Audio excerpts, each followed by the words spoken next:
Hello everyone, मैं आपका GS mentor Prakash Raj आपके अपने यूट्यूब चैनल जीएस अड्डा विद पीसी में आपका हार्दिक अभिनंदन करता हूं और एक बार फिर से आपके सामने प्रेजेंट हूं। जो अपन ने चैप्टर 22 नंबर पे पढ़ा, जो फिजिक्स का चैप्टर परमाणविक भौतिकी, आज से रिलेटेड उनसे जितने भी एमसीक्यूज हैं उनके बारे में आज डिटेल से एनालिसिस करेंगे।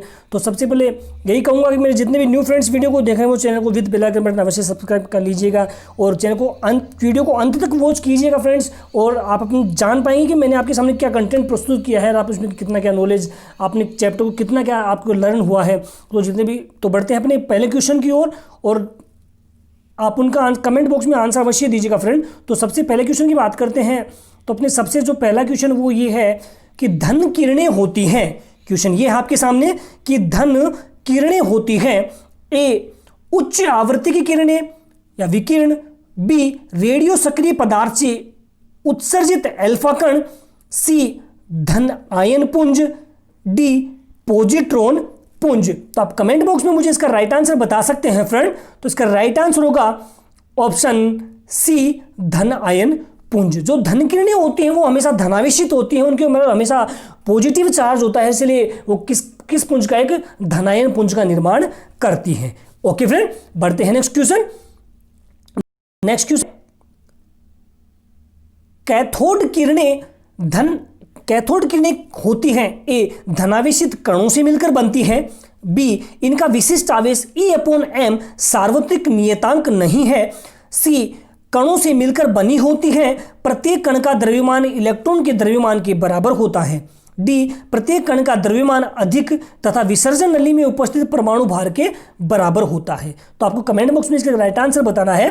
तो बढ़ते हैं इसके राइट आंसर की ओर। तो इसका राइट आंसर होगा ऑप्शन सी, कणों से मिलकर बनी होती हैं और प्रत्येक कण का द्रव्यमान इलेक्ट्रॉन के द्रव्यमान के हमेशा क्या होता है, इक्वल होता है, बराबर होता है। ओके फ्रेंड, तो इसका राइट आंसर होगा ऑप्शन सी।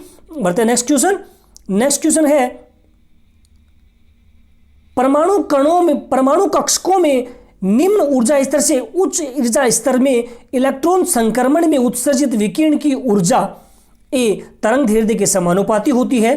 बी, तरंग दैर्ध्य के व्युत्क्रमानुपाती होती है। सी, आवृत्ति के व्युत्क्रमानुपाती होती है। और डी, आवृत्ति और तरंग दैर्ध्य पर डिपेंड नहीं करती है। तो फ्रेंड्स का राइट आंसर होगा ऑप्शन बी, तरंग दैर्ध्य के व्युत्क्रमानुपाती होती है। तो परमाणु कक्षकों में जो निम्न ऊर्जा स्तर से उच्च ऊर्जा स्तर में इलेक्ट्रॉन संक्रमण की उत्सर्जित विकिरण ऊर्जा की बात करें तो हमेशा वो क्या होती है, उसमें जो उसकी जो तरंग दैर्ध्य होती है उसकी क्या होती है, व्युत्क्रमानुपाती होती है। ओके फ्रेंड, बढ़ते नेक्स्ट क्वेश्चन। नेक्स्ट क्वेश्चन है किसी स्रोत से उत्सर्जित ऊर्जा निम्न में से किसके रूप में होती है। ए, प्रोटॉनों के रूप में। बी, फोटोनों के रूप में। सी, न्यूट्रॉनों के रूप में। और डी, इलेक्ट्रॉनों के रूप में। तो फ्रेंड्स इसका राइट आंसर होगा ऑप्शन बी, फोटोनों के रूप में प्रेजेंट होती है। किसी भी स्रोत में जो उत्सर्जित ऊर्जा होती है वो हमेशा फोटोनों के रूप में प्रेजेंट होती है। ओके, बढ़ते नेक्स्ट क्वेश्चन। नेक्स्ट क्वेश्चन है चीर सम्मत सिद्धांत के अनुसार रदरफोर्ड के परमाणु प्रतिरूप में इलेक्ट्रॉन का पथ होता है। आपको रदरफोर्ड जो परमाणु प्रतिरूप होता है उसके बारे में बताना कि उसमें जो इलेक्ट्रॉन का पथ होता है वो किस तरह से होता है। ए, परवलयाकार। बी, दीर्घवृत्ताकार। सी, वृत्ताकार। और डी, सर्पिलाकार। तो फ्रेंड्स इसका राइट आंसर होगा ऑप्शन डी, सर्पिलाकार होता है। कि जब भी सोने की पन्नी के ऊपर जो प्लेट जो अल्फा कण बौछार होती है तो कुछ कण तो सीधे निकल जाते हैं, कुछ अपने कोणों पर वितरित होते हैं और कुछ क्या होते हैं, सीधे वापस अपनी स्थिति में लौट आते हैं। तो इसलिए उनकी जो इलेक्ट्रॉनों का पथ होता है वो हमेशा कैसा होता है, सर्पिलाकार होता है। ओके, बढ़ते नेक्स्ट है हाइड्रोजन परमाणु अपनी मूल अवस्था में होता है जबकि उसका इलेक्ट्रॉन ए, उच्चतम ऊर्जा स्तर में होता है। बी, निकटतम ऊर्जा स्तर में होता है। सी, मध्यवर्ती ऊर्जा स्तर में होता है। और डी, किसी भी ऊर्जा स्तर में होता है। तो इसका राइट आंसर होगा ऑप्शन बी, निम्नतम ऊर्जा स्तर में होता है। यानी कि जो हाइड्रोजन परमाणु अपनी मूल अवस्था स्थिति में होता है उस स्थिति में जब उसका इलेक्ट्रॉन की बात करें तो इलेक्ट्रॉन हमेशा निम्नतम ऊर्जा स्तर में होता है। ओके, बढ़ते नेक्स्ट क्वेश्चन। नेक्स्ट क्वेश्चन है हाइड्रोजन परमाणु में इलेक्ट्रॉन की गतिज ऊर्जा तथा कुल ऊर्जा का अनुपात होता है। ऑप्शन ए है 1:1, 2 -1:2, सी 1:2 और डी 2:1। तो इसका राइट आंसर होगा ऑप्शन बी -1:2 होता है। यानी कि इलेक्ट्रॉन की गतिज ऊर्जा और कुल ऊर्जा की बात करें हाइड्रोजन परमाणु के दौरान, तो उस स्थिति में हमेशा क्या होता है, उसका अनुपात 1-1:2 होता है। ओके फ्रेंड, बढ़ते नेक्स्ट क्वेश्चन। नेक्स्ट क्वेश्चन है एंगस्ट्रॉम तरंग दैर्ध्य की एक्स किरणें उत्पन्न करने के लिए आवश्यक इलेक्ट्रॉन की ऊर्जा होगी। यानी कि 0.1 एंगस्ट्रॉम की अगर अपने को तरंग दैर्ध्य की एक्स किरणें उत्पन्न करनी हो तो उसके लिए कितने इलेक्ट्रॉनों की आवश्यकता होती है?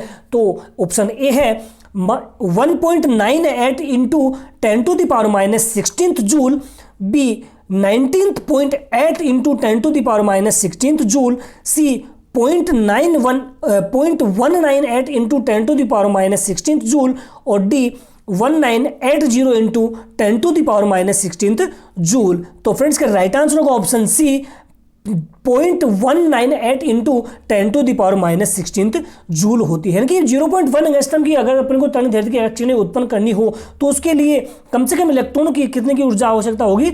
0.1998 इंटू 10⁻16 जूल ऊर्जा की आवश्यकता होती है। ओके फ्रेंड, बढ़ते हैं नेक्स्ट क्वेश्चन। नेक्स्ट क्वेश्चन है अक्स किरणों के लिए निम्न में से कौन सा कथन सत्य है? ए, इनका वेग प्रकाश के वेग के बराबर होता है, बी, इनकी भेदन क्षमता बहुत अधिक होती है, सी, ये विद्युत चुंबकीय तरंगे हैं, डी, उपरोक्त सभी। तो इसका राइट आंसर होगा ऑप्शन डी, उपरोक्त सभी। जो अक्सकिरणें होती हैं उनका वेग हमेशा प्रकाश के वेग के बराबर होता है, उनकी भेदन क्षमता बहुत अधिक होती है और हमेशा कैसी होती है? विद्युत चुंबकीय तरंगे होती है। ओके फ्रेंड, तो इसका राइट आंसर ऑप्शन डी होगा। बढ़ते हैं नेक्स्ट। नेक्स्ट है ब्रेनस्ट्रोलंग क्या है?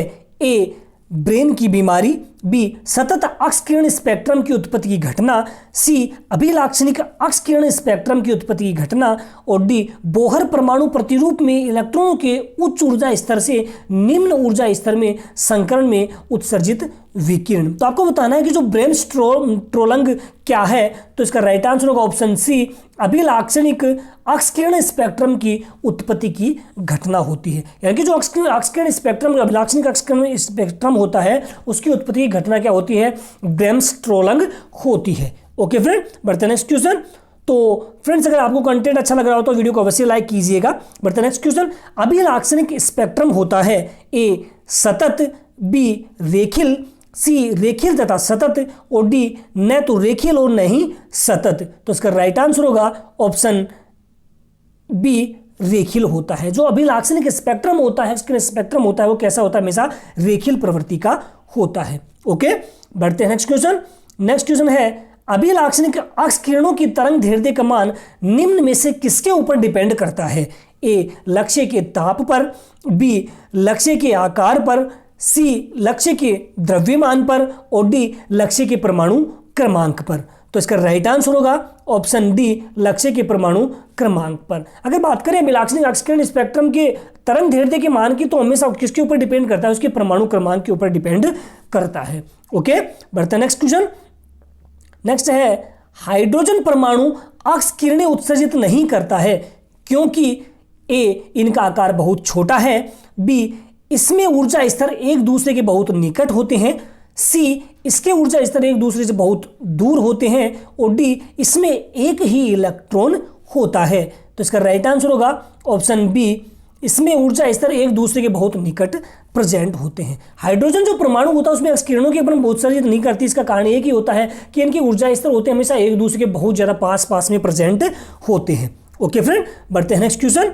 नेक्स्ट है प्रकीर्णन एल्फा कण, प्रकीर्ण प्रयोग अल्फा कण कौन से बल के कारण प्रकीर्णित होते हैं? ए, नाभिकीय बल, बी, कूलाम बल, सी, गुरुत्वाकर्षण बल और डी, नाभिकीय व कूलाम बल। तो इसका राइट आंसर होगा ऑप्शन बी, कूलाम बल होता है। ओके फ्रेंड, बढ़ते नेक्स्ट क्वेश्चन। नेक्स्ट क्वेश्चन है परमाणु में विविक्त ऊर्जा स्तरों का स्पष्टीकरण प्रायोगिक रूप से सर्वप्रथम किया गया? ए, थॉमसन प्रयोग द्वारा, बी, मिलिकन तेल बूंद प्रयोग द्वारा, सी, फ्रैंक हर्टज प्रयोग के द्वारा और डी, रदरफोर्ड प्रकीर्णन प्रयोग द्वारा। तो आपको बताना है जो परमाणु में विविध ऊर्जा स्तरों का जो स्पष्टीकरण होता है वो किसके द्वारा किस प्रयोग द्वारा किया गया, तो इसका राइट आंसर होगा ऑप्शन सी, फ्रैंक हर्ट्ज प्रयोग द्वारा। यानी कि जो फ्रैंक का हर्ट्ज प्रयोग था उसके आधार पर परमाणु में विविध ऊर्जा स्तरों का स्पष्टीकरण किया गया। ओके, बढ़ते नेक्स्ट क्वेश्चन। नेक्स्ट क्वेश्चन है, निम्न में से कौन सा युग्म सही है? ए रदरफोर्ड एक्स किरणें, B Roentgen electron, B Chadwick neutron और डी जे थॉमसन फोटोन। तो इसका राइट आंसर होगा ऑप्शन सी, चैडविक न्यूट्रॉन। कि जेम्स चैडविक ने न्यूट्रॉन की खोज की थी, बाकी तीनों ऑप्शन रदरफोर्ड ए बी और डी ये तीनों गलत हैं। Okay, next question. Next question है, दाब जिस पर गैस विसर्जन नली में कैथोड किरणें उत्पन्न होती है वह है। आपको मतलब उस दाब के बारे में बताना है जिसमें गैस विसर्जन नली में कैथोड किरणें उत्पन्न होती हैं। तो ऑप्शन ए है एक वायुमंडलीय दाब, बी 0.1 वायुमंडलीय दाब, सी 10⁻⁻1 सेंटीमीटर पारे के स्तंभ का दाब और डी 10⁻⁻4 सेंटीमीटर पारे के स्तंभ का दाब। तो इसका राइट आंसर होगा ऑप्शन डी, 10⁻⁻4 सेंटीमीटर पारे के स्तंभ का दाब, जिसके कारण जो गैस विसर्जन नली है उसमें कैथोड किरणें उत्पन्न होती हैं। ओके फ्रेंड, बढ़ते नेक्स्ट क्वेश्चन। नेक्स्ट क्वेश्चन है, जब एक्स किरणें किसी प्रबल क्षेत्र में विक्षेपित होती हैं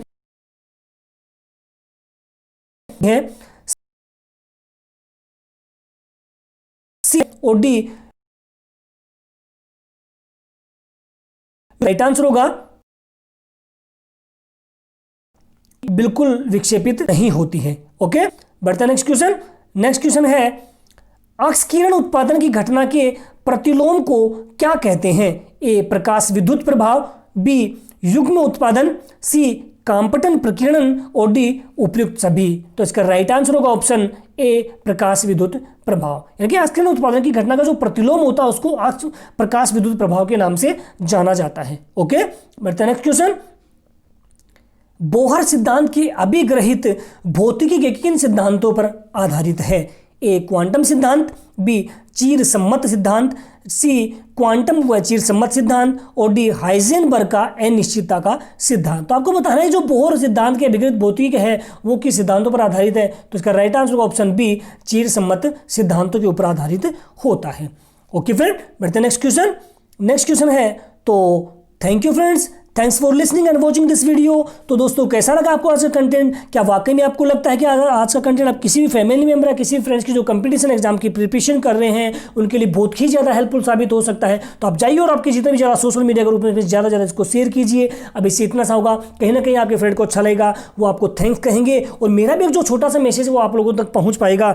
तो दोस्तों इससे पीछे वाला वीडियो आप कमेंट जो एंड स्क्रीन बटन है या एंड आई स्क्रीन बटन पे क्लिक करके देख सकते हैं और साथ में मैंने अलग से सभी वीडियोज़ की प्लेलिस्ट बना रखी है, उसमें जाके भी आप देख सकते हैं। तो आज के लिए इतने फ्रेंड्स, मिलते हैं नेक्स्ट वीडियो में एक और अच्छे बेटर कंटेंट के साथ में। तो लास्ट में इतना कहूँगा कि मेरे जितने भी न्यूज़ साथी वीडियो को देख रहे हैं वो चैनल को विद बेल आइकन बटन अवश्य सब्सक्राइब कीजिए, जिससे आने वाले जितने वीडियोज़ हैं उनके नोटिफिकेशन आपको मिल सके और आप अपने जीवन को बहुत ज़्यादा गेन कर सकें। और साथ में जाते जाते इस वीडियो को अवश्य लाइक कीजिएगा। तो धन्यवाद फ्रेंड्स, लास्ट में यही कहूँगा, जय हिंद जय भारत।